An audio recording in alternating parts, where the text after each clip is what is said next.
Good afternoon. Pagpagas na po ba lahat? Full tank na po ba? Kamusta naman tayo ngayong hapong ito? Actually, before I start, I'd like to congratulate all of you in advance for making this choice, this decision. Kasi alam ko naman, tutuloy kayo. Kasi kung hindi, umuwi na kayo. After the top 7, but you're still here. Because you know that the Lord is calling you. And now, ipiniliwanag pa natin ano ba talaga ang ginagawa natin dito. So let's talk about our transformation. Okay. Let's talk about the story of the blind man from the Bible, from the Gospel. 2 weeks ago. Ito ang Gospel, 2 weeks ago. Yung bulag na nakita ni Kristo, tinanong siya ng mga apostol, sino po ba ang nagkasala? Yung siya o yung mga magulang niya? Pinanong siya bulag. Kasi gano'n ang mga Hudyo noong araw. No? Pag kayo may sakit, may depresya, may kasalanan ka. Pero ang sabi ng Panginoon, neither. Wala. Wala nagkasala. Kaya siya ganun kasi gustong padaanin ng Diyos yung makita through that blind man, yung greatness ni God. So how's that possible? No? So our transformation and what we have gone through the past weeks may be likened to the story of the man born blind in the Gospel of John. That's chapter 9, verses 1 to 38. The story gives a lesson on the blind man's transformation in Christ. Jesus opened the eyes of the blind man. The blind man did not heal in an instant, but through a process. Katulad na pamit natin kanina, pwede naman, di ba? Jesus yan, di ba? Wala nung milagro na ginawa niya.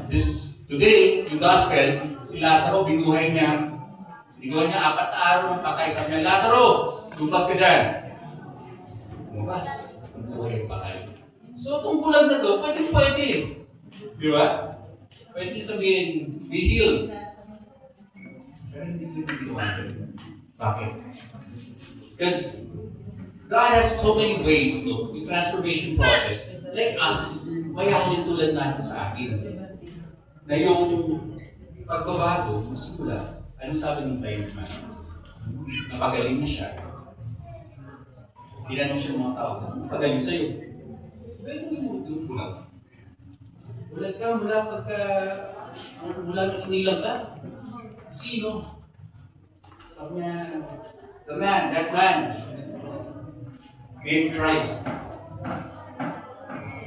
Ulit ko kanina, aking household, aking kumpare. Brother Jules Rania.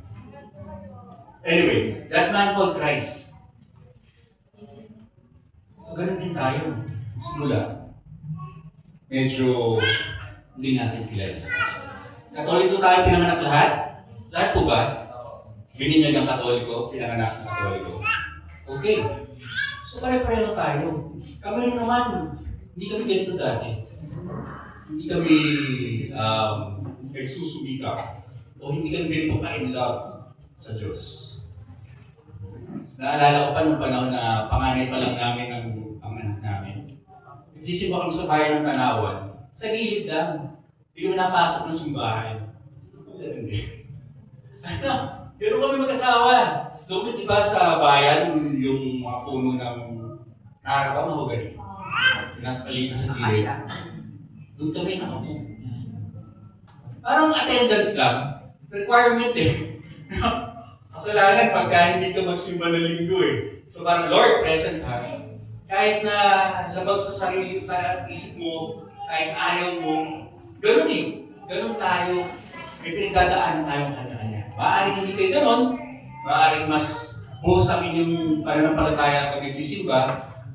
Pero ano yung buhay natin sa 6 na araw pagkatapos ng pagsisimba ng linggo? Kristiyano at Katoliko pa rin ba tayo? Doon sa 6 na araw ay hindi tayo nagsisimba at hindi kapilig ko yun. So kanya-kanya pinagdadaanan din ang process. Okay? And then second, dinala na yung bulag or doon sa mga Pariseo. Sabi ng mga Pariseo, sino pagaling sa'yo? Sino pagaling sa'yo? Ano sagot niya? Isang propeta. Si Jesus, isa siyang propeta. Nagbago.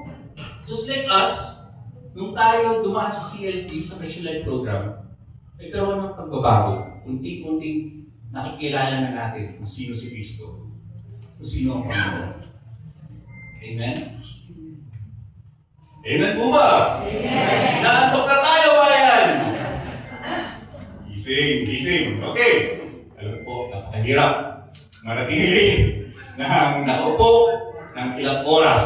Diba? But I am grateful and honored to be in front of all of you to help you in your journey today. Kasi dahil na napakahirap, nakakatawa ng puso na nandito kayo. And I can see in your faces na gusto ninyo itong ginagawa ninyo. Okay? And especially for the younger ones, thank you for making that conscious choice. No? Let us help one another move forward and journey through faith. Okay? Now, ganun din ang ating pinagdaanan, lumago sa pananampalataya through the CLP, unti-unting nakikilala si Kristo. Alright? And then last, ito na. Kung nasa saan na tayo ngayon. Tinanong ulit ng pangalawang beses ng mga Pariseo yung bulag. Sino pa yung pagaling sa Gospels na sabi, kulit naman ng mga ito. Parang yun yung sabi nung bulag. Ang kulit naman ng mga ito. Tinanong nyo na kanina eh. Hindi na kayo naniwala. Tanong nyo pa ulit. Diba? But anyway, lastly, he saw Christ. No? Outside, he met Christ again. Kasi tinaboy na siya ng mga Pariseo. And it was Jesus who asked him for the third time. He was asked, do you know the Son of Man? Diba? And sabi niya, hindi ko Panginoon, but you tell me, and I will believe it, I will worship Him. And then sabi ni Jesus, ako yung hinahanap mo. Nakausap mo na siya, nakita mo na siya. At ito, kausap mo na siya ngayon. And so, what happened was, he said, my Lord, and my God, my Lord, I believe. And that's what we are doing right now, mga kapatid. Yung unti-unti nating journey from the start of the CLP, na nakilala na natin si Jesus. Dati yan, kinakilala sa atin mula nung ating bininigan tayo, kasi tayo kada linggo. Pero ito lang, no? The kind of life, wala. Hindi ganyan kalalim yung ating pangunawa. No? We didn't know that God loves us so much. Yung amount of love ni God for us, we didn't know that. I wouldn't claim to know it. Hanggang ngayon, it's like, it's a gift each time that I would see how much God loves me. And I see it through my wife. I see it through my children. I see it in times na yun parang grabe yung struggle mo. Tapos, biglang merong mangyayari. Hindi mo kaya i-claim na dahil sa'yo. Na alam mong Diyos lang ang gumagalaw sa buhay mo. Kaya nangyari yung milagro. Amen? Amen. And that's where we are right now. Doon tayo sa paglalim ng ating pananampalataya.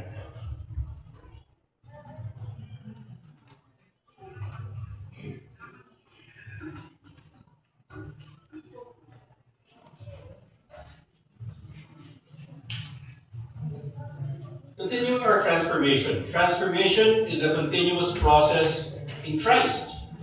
As we continue on, we need we need growth in holiness. It is not by accident that you join CLP. Lahat po tayo tinawag ng Panginoon. And isa sa lagi kong nire-remind sa sarili ko, bilang Kristiyano, hindi natin mararating hindi tayo magiging kapiling ng Panginoon hanggat hindi tayo nagiging banal. That's the end goal. Kabanalan, holiness. Okay? As God said, Jesus said, be holy for your God, the Father in heaven is holy. There's no other way. Sino po gusto pumunta langit? Again, kanina natanong na ng Kuya Jules yan. Sino? Lahat gusto pumuntang langit. Pero, tatagdagan ko pa. Aside from walang gusto mamatay, meron na bang gusto? Aside sa walang gusto mamatay, ngayon, walang nag-e-effort. Kulang na kulang yung effort natin. Ang effort natin dapat end goal lagi, kabanalan. Sabi nga ng Kuya Jules, dapat ready ka. Hinahanda mo yung sarili mo every time. Each day kasi hindi mo alam eh. Diba? Pwedeng selfie ka ngayon, mamaya wala na. Pwede, hindi natin alam. Ano po? Share ko lang, saglit.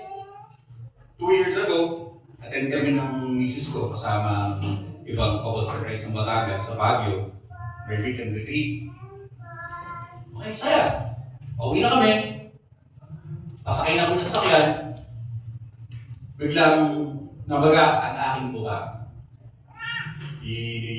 Pasok ako sa bahay. Sabi ko sa yung bahay namin sa Baguio, doon ako tayong mga ate ko. Yung isang ate ko is doktor po. Sabi ko, ano to? I-check nga. Ako, anong nangyari sa'yo? Allergies, mga allergies. Tapos maya-maya, ininom ako ng gamot. After mga ilang minutes na, hindi na ako makahinga. So I stood up, balik ko sa ate ko, sabi, hindi na ako makahinga. Diretso na ako ng ER. Kasi, di ba? Kung hindi ako matrupan, deads na ako. Malamang patay na ako ngayon. So, hindi natin alam mga kapatid kung kailan at saan. So, why not strive? Wala pong gusto pumunta langit. Sino pong gusto pumunta ang purgatorio? Wala. Hirap na. Mas okay na purgatorio kasi impyerno. Kasi purgatorio, may chance ka pa pumunta ang langit. Pero wala kang chance pumunta ang impyerno. Pag nasa purgatorio ka. Nililinis ka lamang sa purgatorio. Okay? So, langit ang end goal natin lahat. And in order for you to receive God's grace to enter heaven, you have to be holy. In state of grace, the state of grace is sinasabi, that's holiness. Kabanalan mo pag nasa state of grace ka. Pag tayo bago kumpisal, masarap na kumpisal, state of grace yun. You are in that state of grace. In that very moment. Pag namatay ka in that very moment, nag-umpisal ka, nag-imus mo lahat ng kasalanan mo, you are in that state of grace. Kung namatay ka lahat mo, diretso ka lahat nun. Questions asked yun. Grace ka. Pero hindi ganun eh. Diba? Kaya sa mga umpisal, minsan nung umpisal ka, may naisip ka pa kasalanan, tapos matatawa-tawa ka pa sa kasalanan mo. Diba? Lalo sa mga lalaki, alam ko yan, Mark, nagdadaan mo rin yan. Kung isip ko, umpisal mo ba ito? Alam niyo na, diba? Sabi nga ni Mayor kanina, diba? Tukso, layuan mo ako. Minsan, hindi naman talaga tukso, napadaan lang, nakasalubong mo lang, lagi nang nasa isip mo. Yan. Pinukusan din yan mga kapitala. Okay. Anyway, let's move on. Second one is growth in discipleship. To be disciples of Jesus, we have to carry our own crosses. We have to be like Christ, who embraced the cross for others. We must listen to the language of the cross and live out its true meaning.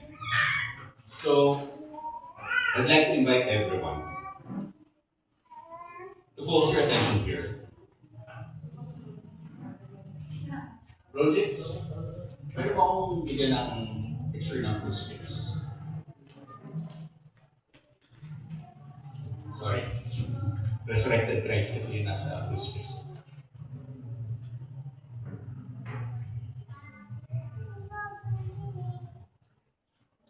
Tatlo po. Due to the limitations of our technical team, we would like to ask you to bear with us.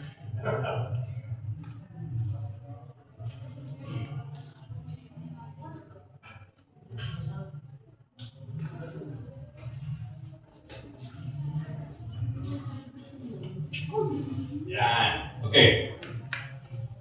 I'd like you to focus your attention on the crucifix. So, sino yan? Jesus. Bakit siya nandyan?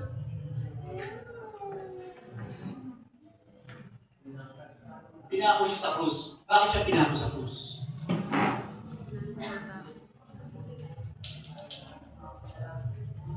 Dapat ba siyang pinako? So, who are we na baliwala ito? Sino tayo para hindi sumamba at sumampalataya ng buong puso mo with your 100% attention, with your 100% love? Mahirap, alam ko. Mahirap unawain sa ngayon. Alam niyo mga kapatid, ang kailangan lang ni Lord sa inyo, yung yes. Yung yes na gusto, hindi yung yes na pinilit mo sa iyo. Yung yes na gusto ko to, Lord. Hindi ko alam kung ano mangyayari sa akin, hindi ko alam kung ano yung 1 week, 1 year, 10 years from now ng buhay ko. Pero Lord, yes, ngayon, I will commit myself to that yes. Because you love me so much that you gave your only Son to die for my sins. Hindi natin yung mga kapatid. Kasalanan natin, siya ang nagbayad, siya ang tubos. And that is something worth contemplating on. Every time, kaya yan ang nasa harapan ng altar ng mga simbahan. Hindi para akutin tayo, i-shock tayo, dahil yung ibang simbahan, duguan talaga. Si Crucified Christ, kundi as a reminder to each and every one of us that, hey, I love you. And no one can love you as much as I love you. Amen? Amen. Hindi lang mga kapatid, it's a simple reminder of love. Every time papasok kayo sa simbahan, mga kapatid, ang unang dapat natin sinasabi, thank you, Lord. Salamat po. Kaya yan, hindi ako. Kasi kung ikaw yun pa ako, kakayanin mo ba? Tayo may kasalanan na tayo. Siya wala. Pero siya yung pinako para sa atin. Siya yung nagbabayaran ng kasalanan natin. No? So, huwag natin siyang baliwalain. And that is the message of the cross. It is love. Immense love that no one else can give except God. Okay, mga kapatid, let's move on. Greater commitment to service. Our transformation through a greater commitment to service takes place by serving God, neighbor, society, church, and country. To concretize our growth and transformation, God wants us to raise up families in the Holy Spirit that will renew the face of the earth. Okay, so sa paglago po natin sa pananampalataya, yung mga binanggit kanina ng ating kapatid, Kuya Jules. Sabi niya, sarili, palagawin, sarili sa pananampalataya. Okay, and then, family. Of course, family, kailangan yun. Then, tsaka lang tayo makakatulong sa labas natin kapwa. Right? Why is it very important? Bakit to? Recognize yung mga sobrang bata, hindi pa sobrang bata, pero the younger couples here. Why? Because I know na yung mga anak maliliit pa. Or magsisimula pa lang kayo magkaroon ng mga anak. And that would make your jobs easier. Ano po? Kami, blessed kami, nung nag-yes kami kay Lord noong 2012. We really heard yung tawag. Again po, CFC rin magulang ng business ko. CFC ang magulang niya, ako naman wala akong masyadong idea noong time na yun kung anong CFC. Sabi lang sa akin ng misis ko. I don't know what happened, pero ganoon talaga. Iba yung trajectory ng buhay namin nun. Sabi ng misis ko nung bago pa sa kami. Sigurado, sasabihan ka ng dad na mag-CLP ka. Mag-CLP tayo. Attend tayo ng Christian life program. Sasabihin mo, hindi. Hindi naging madali. Yung path. Ano? Ano po? Sino po mga second generation? Yung mga parents ay CFC. Pareho tayo. Hindi naging agaran. Kinasal kami 2004. Dapat si CLP na pinag 2004. Pero iba yung plano ng Panginoon. We had to go through the struggles that we went through. Pinanayas mo. Sabi nga ng Diyos, pero kung hindi dahil sa grasya ng Diyos, baka iba rin. Hindi dahil yung pag-yes namin sa Hoppers for Christ, baka iba rin. Yun po yung biyaya ng Diyos through the community of Hoppers for Christ. Pinatibay niya ang pananampalataya namin bilang mag-asawa. Pinatibay niya ang pagsasama namin bilang mag-asawa. And by God's grace, sino po ang gusto na ang mga anak, pag nagsabi kayo, sumusunod ang inyong mga anak? Gusto niya ganun ang mga anak? Amen. And we are blessed with that. Ano po, yung aming panganay ay leader po ng YFC dito sa ating probinsya. Current service na po ay Provincial Torch ate ng Youth for Christ. Magta-transition na siya kasi 21 na siya. So magta-transition na siya into Singles for Christ. But she's very active, very passionate. Nandun kami tuwa pag nakikita namin yung anak namin. Pag nagpaalam, alam namin hindi gagawa ng mali. Confident kami na yung anak namin. Pag nagsabing, pupunta ako dito, tayo-nay, nandoon siya.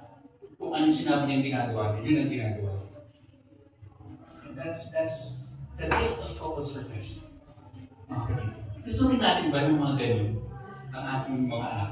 No, it's never too late, you know. Especially pagka later on life, kasi 20s na, 30s na yung mga anak. If they see your transformation as Christians, as parents, makita ng mga anak yung malalaki na, uy, si tatay, dati linggo-linggo nasa sakuman, ngayon ay minsan na lang sa isang buwan, improvement na. Si tatay, dati araw-araw nabalik, ngayon once a week, improvement yan. Ano? Huwag natin, pwede naman kasing the Lord works in different ways sa atin eh. Hindi naman lahat instant eh. You know? Pero although, sino man rin na yung garilyo? Ako, 3 packs a day. Before the Lord touched me. 3 packs a day. Ano po? Tapos alam niyo yung pagtigil ko. Ano? Isang tiglap. Pangit ng lasa ng sigarilyo. Amen? Ganun talaga. You know? Why? Because I remember, I had that conversation with the Lord nasa CR ako. Sarap mag-yosi sa CR. Nasa CR ako. Yosi ako. And then the Lord, I said to the Lord, Lord, hindi ko na naman talaga manigarilyo eh. Hindi ko naman manigarilyo. Pero, alam mo, inamin ko na addicted ako sa yosi. And so, one day, makakapagsubo ito na. But one day, bigla na lang, pagkabili ko ng pack ng sigarilyo, alala ko na sa Manila ako na. Pasakay ko ng LRT sa may Pedro Hill. At Pedro Hill Station. Pasakay yung LRT. Bilang may yosi sa baba. Pakita ko rin, hindi ako sasakit. Lumatay mo dito. Balik ako ba? Pero balik ako ba doon sa... Lumatay, binigay mo sa akin. Hindi ko bago yung sige, araw-araw halos ubos yan. Bili rin. Sakay na, pagbaba ng Buendia, pasakay ng bus. Sabi dito. Sige ulit ako. Pangit talaga. Pangit talaga. Ano to? Sakay ng bus. Uwi. Uwi na, nakapisan pa kami sa parents niya. Uwi. Pasok sa CR, Yossi ulit. Ano naman? Ano ba to? Nakita ko may Yossi pa yun. Sa CR. Tuwa ko siya. Ito, bakit ito, diba? Baka mas mahal. Hindi ko bakit ito naman. Sabi ko, ano ba to? And then, it hit me. Ito, hindi. Lord, ko ba yan? Di ba kami CFC nito Lord, ko ba yan? Kung ito yan, bukas, tapos hindi ko ulit, pangit pa rin ito. Sabi nga, 3 packs a day mga adik sa sigarilyo. The next day, pagkagising sa umaga, ano unang nang ginawa? Sigarilyo. Ganun. Okay, Lord. Ikaw to. No? So, every time na alala ko yung kwentong yun, pagmamahal ng Diyos. Sabi ko nasa inyo ang kailangan lang yung commitment nyo that day. When you say yes to the Lord, siya na ang bahala sa buhay mo. Amen? And no looking back na. Unti-unti binabala ng Panginoon ang buhay namin ng asawa. Pero kala naging madali. Nung naging CFC kami. Oh, I forgot to mention, sorry before I move forward. Yung aking anak na lalaki, yung aking kuli-kuli. Yan po ay sinimarista. It's God's gift, di ba? Yung biyaya na ng Panginoon. Dahil lumalaki sila na laging kasama sa mga gatherings ng CFC, lumalaki sila na ang tatay nila nagdadasal ng rosaryo. At tinuturo sa kanila ay yung pananampalataya. So, yun nga, the seed of vocation starts at home. Kung hindi natin tuturo sa mga bata, kunti na po ang pare. Pag pare, ilan naman ang isang natin. Yung mga medyo matawa pa, yun yung sabihan, maganda mo pare. Simulan nyo sa ganun. Maganda, pinakamaganda. Lagi ko sinasabi sa mga anak ko, ang pinakamagandang gawin sa buhay ay paglingkuran ng Panginoon. Wala maliit sila. Kaya lang lagi.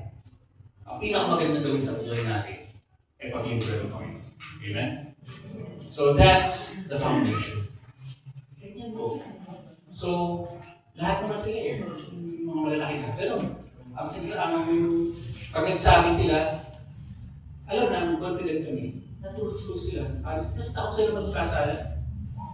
Takot silang sumuway. Takot silang sumuway sa Diyos.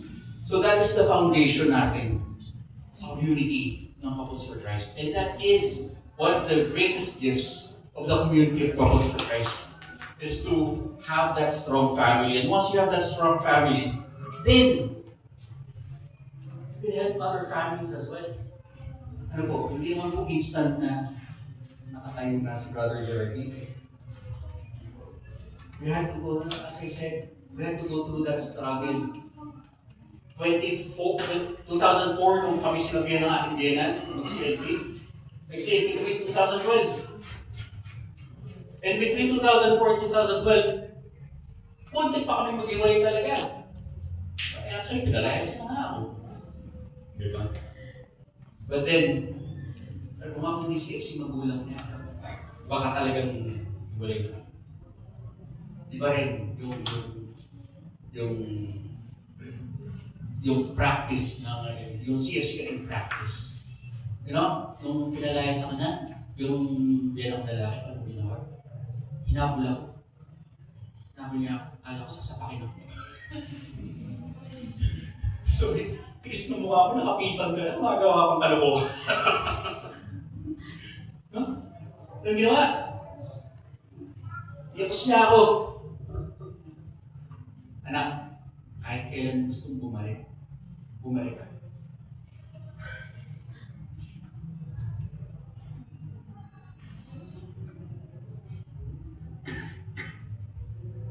So yan no, yung pag-ibig ng Panginoon.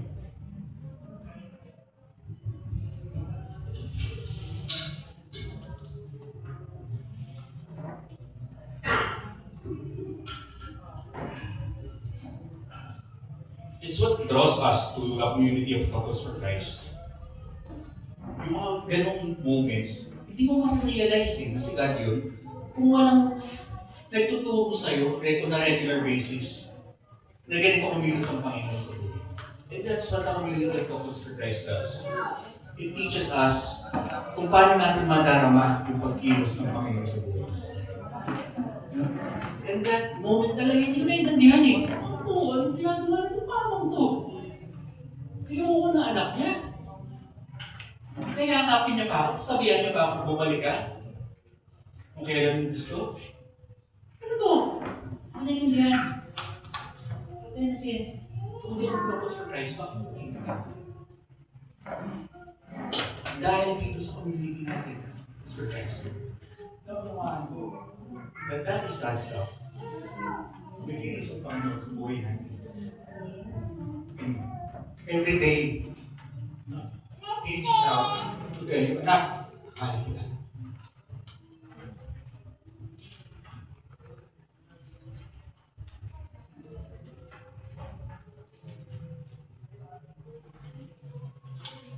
Transformation through couples for Christ. It is a great privilege to be where we are right now. To have a personal relationship with Jesus and have the support and a vibrant community like Couples for Christ. This happened through God's mercy and grace.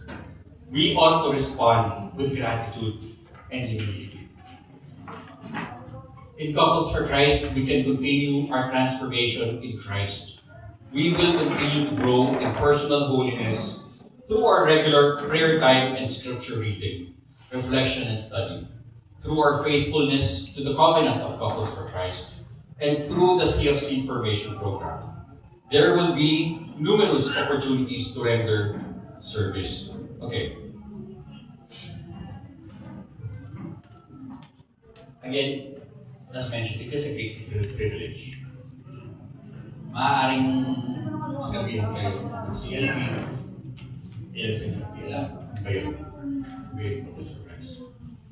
Maaaring kaibigan na hindi mapahindian ang reason ng inyong pag-volunteer sa Couples for Christ or pagdalugin sa CLP.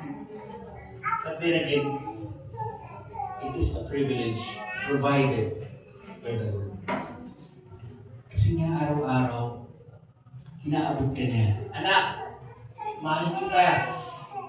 Ayaw kita mawala sa piling ko.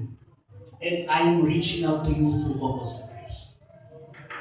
So mga kapatid, this is God's call for you.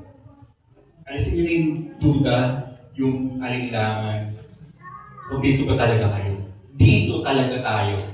Dito tayo tinatawag ng Panginoon. Dito tayo tinatawag maglingkod. You know? Palaguin natin ang ating buhay spiritual, ang ating mga sarili. And then, pagyamanin palagawin ang pananampalataya ng pamilya, ng mga anak. Yung mga medyo may edad na mga anak, let us, sino na po ang may mga 30s na mga anak? Wala pa naman. 30s, 20s na rin, mga gano'n. Okay na. You know, again, as I mentioned, yung makikita nila sa inyo, yung bunga ng CLP na ito. You know, ang lagi ko nga pong sinasabi sa ating mga kapatid, by their fruits, you shall know them. Paano po ninyo gusto makilala kayo sa pamamagitan ng inyong mga bunga? Ano po? So yun yung ating, what do you call this? May kasabihan nga, tell me who your friends are and I'll tell you who you are.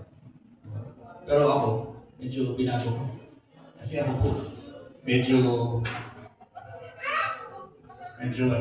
mababait kasi mga kaibigan ko, yung mga kababata ko.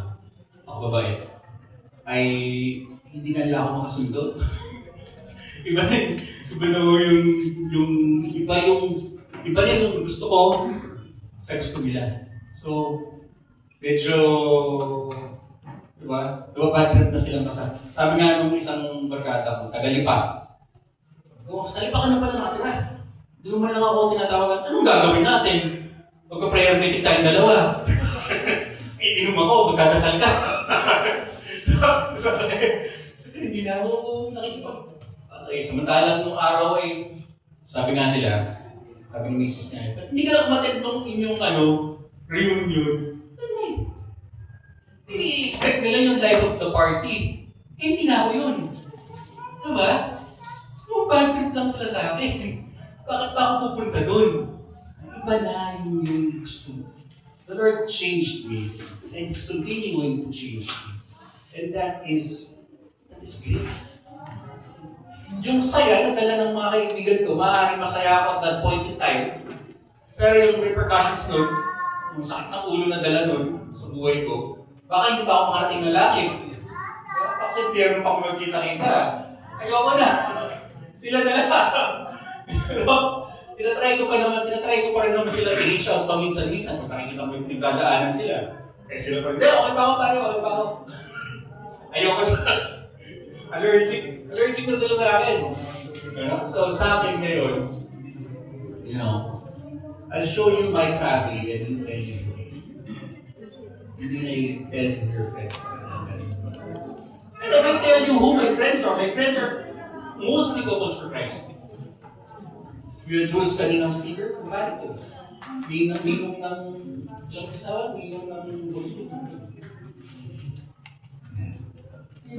And yun yung mga kasama natin sa household, nagiging kapatid natin eh. Sabi ka kanina ni Ate May, kahit hindi pa dugo. Minsan mas malapot pa sa dugo yung love ninyo pa sa isa. Yung pagsasama. Kasi isa yung goal ninyo. Goal ninyo, papuntang langit. And that's the goal of every Couples for Christ. Wala nang member ng Couples for Christ na gusto pumunta ng impyerno. Lahat ng Couples for Christ gusto makarating langit. And we are making that conscious effort to help one another reach our final destination. Diba? Okay? Alright, number 2, in Couples for Christ, we can continue our transformation in Christ. Number 3, we will develop a greater commitment to evangelization. Evangelization is the global mission of Couples for Christ. Every CFC member is an evangelist. We must endeavor to bring others to Christ, to CFC, to meet Christ. Okay. So, kung sino man po yung nag-invite sa inyo dito, sabihin niyo, maraming salamat at mahal mo ako. Amen? Amen. I know of one of our brothers, namin Kuya Arnel Mendoza. And ever since he became very active again, he said, bro, gusto kong iyayin ang mga kapatid natin sa Malvar. Ilan ang nandito ngayon na sa mga kinausap na Kuya Arnel? Sino po kayo? Pero pa po ba? Alam po medyo iba-iba din. Anyway, that is what we are. That's what we do. Hindi tayo Couples for Christ kung hindi tayo nag-evangelize ng ating kapwa. Kasi, of course, may limitations. Talagang pag ayaw. Si Kristo nga hindi namilit eh. Namilit ba si Kristo? Hindi. Gusto nyo lang yung may gusto. Oo. Kung yung ayaw, so that's what we do also. We proclaim. Yung iba, nag-burn out. Kasi, parang hirap-hirap ng ginagawa ng Couples for Christ. CLP, mag-CLP, mag-prayer meeting, household, small group, weekly. Ngayon, binawasan eh. Twice a month. Twice a month na lang sa grassroots. Twice a month. And then we have your chapter assembly. And then yung fourth week pang pamilya. Ano?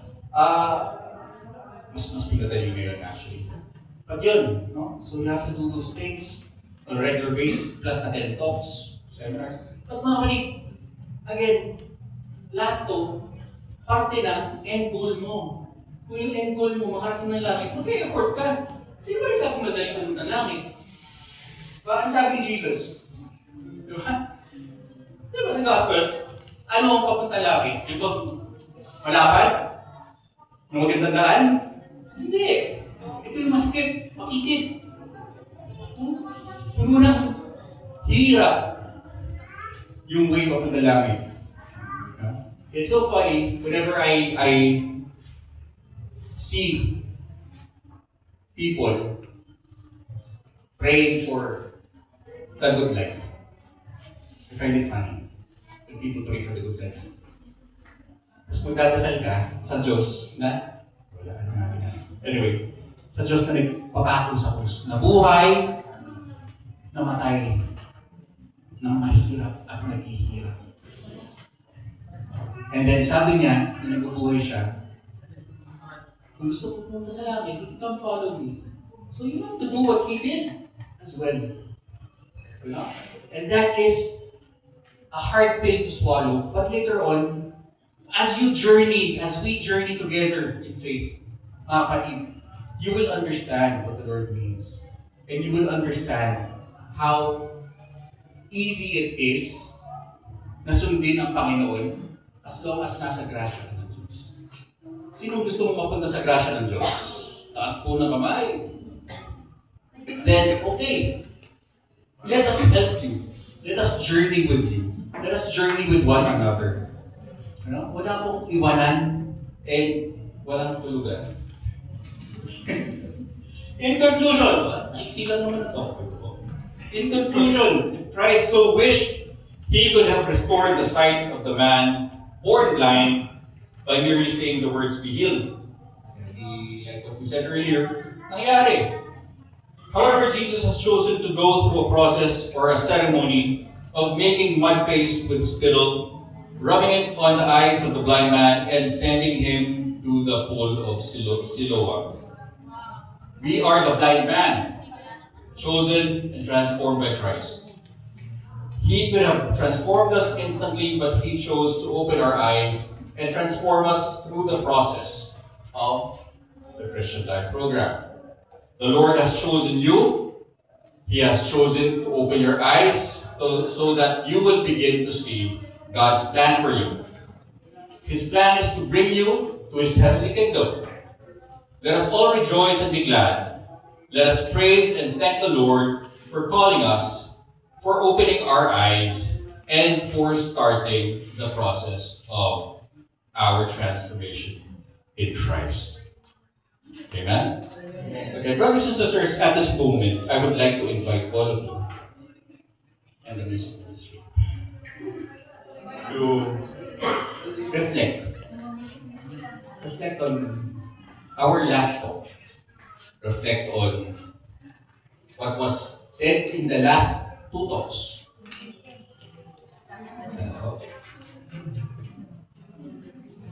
Let's just wait. Mas maganda mag-reflect na may pinakitilan tayo. Ako personally, pagka nag-reflect, Gregorian chants. Dati hindi ko na-appreciate yung Gregorian chants. Sabi nga, habang tumatanda, hindi ko ba yung appreciation. Well, we're waiting for that. Side note, Gregorian chants na panggit ko.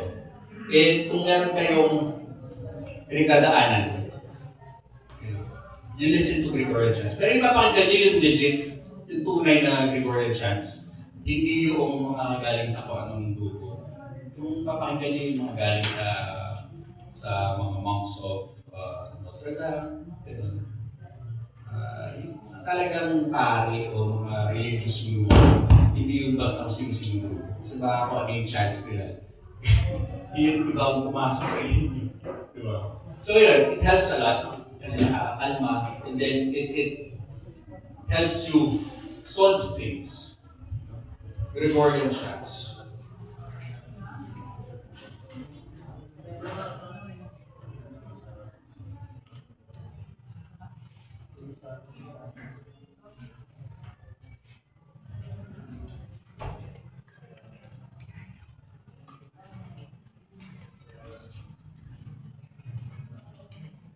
Okay, so let's start. I'd like to invite all of you to bow your heads, put yourself in God's presence.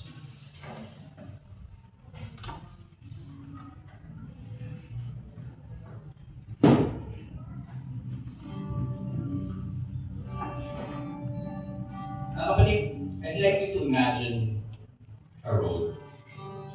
And that road, it's a crossroad.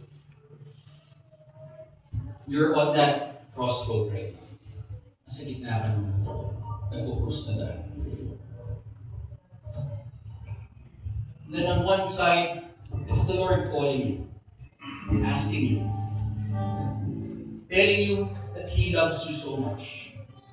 Mahal na mahal kita, anak. And that great love, that immense love, mga kapatid, I would like you to think of our Lord Jesus Christ as the manifestation of that great love. And our Lord Jesus Christ is asking you, would you like to journey with me? Because I would like to be with you for eternity. I want you to be in my banquet, in my kingdom. Mga kapatid, hindi magiging madali yung journey natin sa community ng Couples for Christ.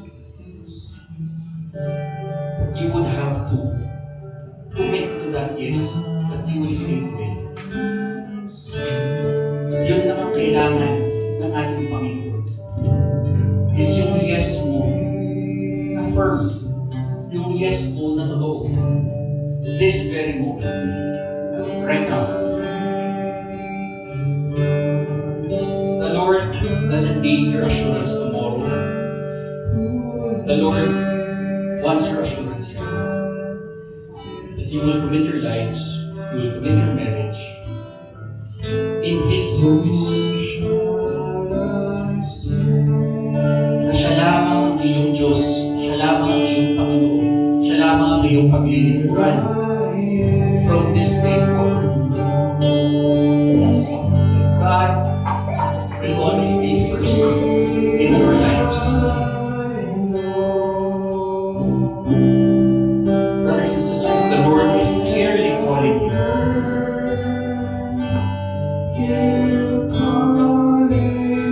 And just like how we call His prophets, He would like to hear your response.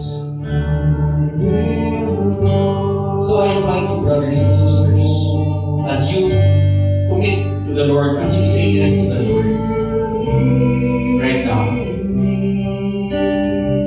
I would ask you to rise up, stand up at this very moment, and say your yes to the Lord.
Thank you, brothers and sisters, for giving yourselves to the Lord. At this time, we'll read our commitment to God by reading the covenant of His Christ. Ito na bali, yung inyong kasunduan with God. Not kasunduan ninyo sa amin or kahit sino leader ng Couples for Christ. Ito po ay ating kasunduan sa Panginoon.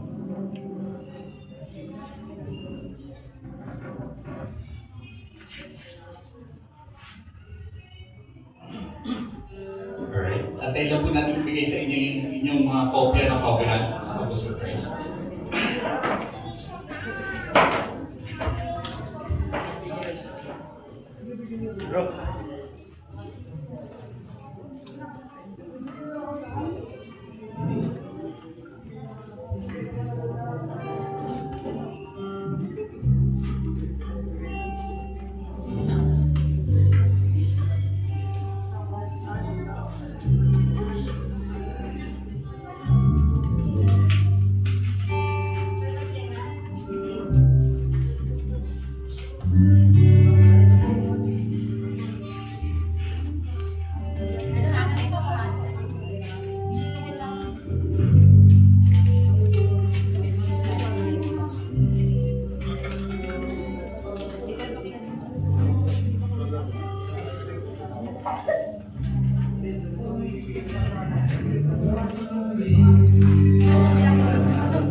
As we read the covenant of Couples for Christ, I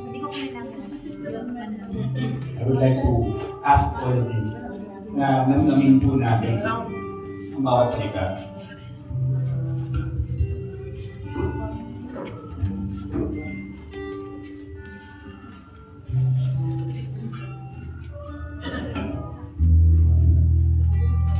Atin pong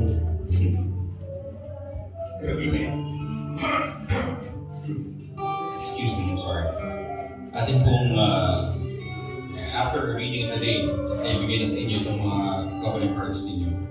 I would encourage that you reread it every day. Hanggang dumating yung time na nasa puso na natin yung covenant natin sa Christ. And again, hindi naman po biglaan. We need to work together to get there. Alright? Let's begin. Covenant of the Couples for Christ.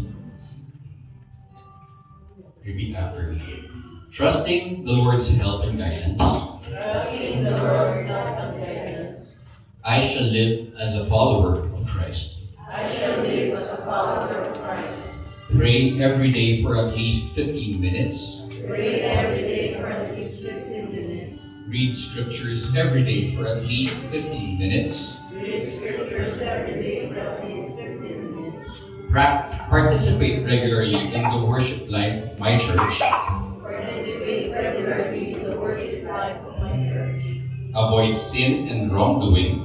Avoid sin and wrongdoing. Put good order into my private life. Put good order into my private life. I dedicate myself to the task of building a strong family for Christ. I dedicate myself to the task of building a strong family in Christ. Seek regular weekly dialogue with my spouse, my children. Seek regular weekly dialogue with my spouse and my children. Exercise my duties actively as a parent. Exercise my duties actively as a parent. Pray with my family daily and celebrate the Lord's Day together. Pray with my family daily and celebrate the Lord's Day together. Invest generous amount of time for home and family. Invest generous amount of time for home and family. I will make myself available to the Lord for service. I will make myself available to the Lord for service. Bring other couples to Christ. Bring other couples to Christ. Make time to serve in couples for Christ. Make time to serve in couples for Christ. Whenever I am called to serve and follow directions of those who have responsibility for my service. Whenever I am called to serve and follow the direction of those who have responsibility for my service. I will relate in love and loyalty to other families in couples for Christ. I will relate in love and loyalty to other families in couples for Christ. Attend my small group meetings weekly and support the good order of the meeting. Attend small group meetings weekly to support the group. Faithfully attend all other meetings except other couples from whom the Lord adds to our number. Faithfully attend all other meetings except other couples whom the Lord has to our number. I shall study and seek to grow as a Christian person and in understanding and fulfillment of my marriage vocation. I shall study and seek to grow as a Christian person and understanding and fulfillment of my marriage vocation. Attend all courses, retreats, workshops, and conferences of Couples for Christ. Attend all teachings, retreats, seminars, and conferences of the Couples for Christ. Diligently study all materials given to me. Diligently study all materials given to me. May our Lord Jesus Christ help me to live the covenant of Couples for Christ every day for His greater honor and glory and for the good of my brothers and sisters. May our Lord Jesus Christ help me to live the covenant of Couples for Christ every day for His greater honor and glory and for the good of my brothers and sisters. Okay, brothers and sisters, I would like to ask all of you to please bow your heads once more and take your seats. And everyone, mga kapatids, community, I would like to ask all of you to surround our brothers and sisters and help me to pray for them at this very